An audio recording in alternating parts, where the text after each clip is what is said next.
Hello, and welcome to Rare's Guides. My name is 10M and I will be explaining the tactics for the Conclave in the Throne of Four Winds 10-man. The first part of this video will be showing you the tactics of the boss, whereas the second part of the video is the fight which Rare did in the point of view of a Doomkin Druid. Once you enter the Throne of Four Winds, you will notice that there are three bosses: Rohash, Anshal, and Nazir. The basis of this fight is that you need to have at least one person on each of the platforms, or they throw up a zone-wide debuff that will make you guys wipe. So the idea is to split the group into three sections. You also need to keep in consideration, after you down one of the bosses, you have a minute to down the other two. If you do not, the one which you have already downed first will regenerate all of its HP, which basically means it's a wipe. I will now explain the tactics of each specific boss. So let's start off with Rohash. Rohash is tankable by a ranged DPS, and it is a real pain to attack with 3 melees, as there are 3 tornadoes flying around the platform that do high damage. It's pretty much unhealable. This means that you need to have one healer and 1 to 2 DPS over there. He also has an ability that throws everyone on the platform in the air when he has 100% energy, which is 90. This means that the DPSs or healers need to have levitate or slow fall, so one of them has to be either a mage or a priest. He also does an ability called Winds of Change, which is a see-through beam and is very hard to detect. This knocks you back and does a lot of damage. Once you get knocked back, or if you do, you still get carried by the winds and either put onto that platform or the one on Nazir's. So basically you're going to have to run back quickly. His normal attacks is a weak ranged attack with 1.5 second to 2 second cast time, easily tankable by a ranged DPS. Also, if nobody is on the platform, the entire raid gets silenced, as well as a stacking nature damage dot, and this will trigger if you all get knocked back. Nazir should start the fight with 1 tank and 1 healer. This guy has a lot more health than the other two, but is easily manageable. This boss does a stacking debuff, increasing frost damage taken by 10% each stack, as well as a frost damage aura, so you will need your tank and healers assigned here to switch with the tank and healers assigned to Anshal. Once they get to 80 energy, approximately 85%, both groups should be jumping. This is done by both teams going and jumping at the same time. This results in no debuff because it takes a good few seconds with nobody on the platform for those to take effect, and makes the swap as pain-free as possible. This guy's main ability is a frontal cone frost damage. It's high damage, so make sure it's facing away from any DPSs or the raid. He also does frost patches on the ground quite often, which provide a slow and high dot to those foolish enough to stay in it. When this guy gets full energy, he does a 15-second cast called Sleet Storm,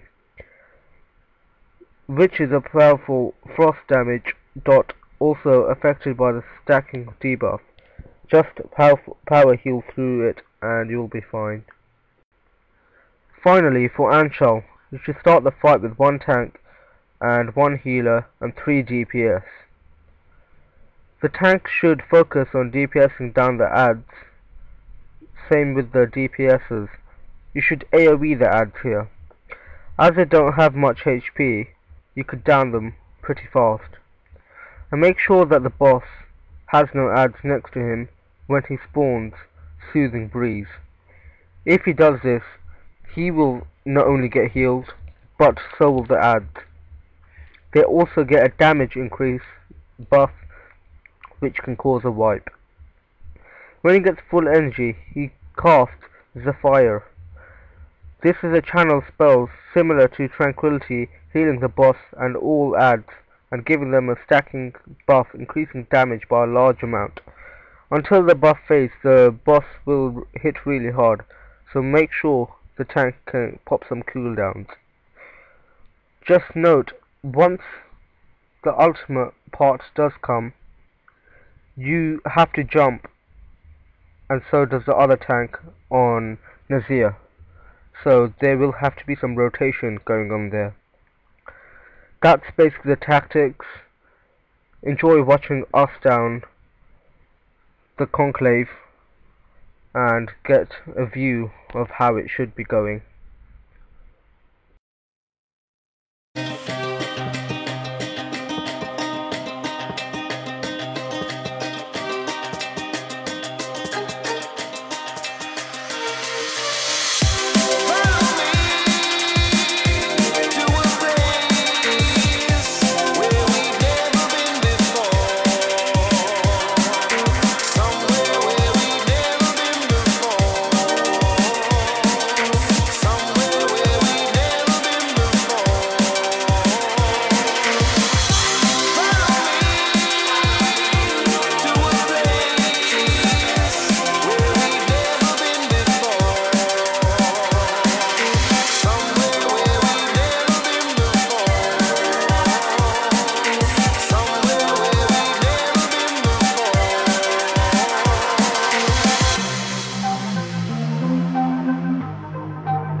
A time like this before.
Such an unstoppable grace.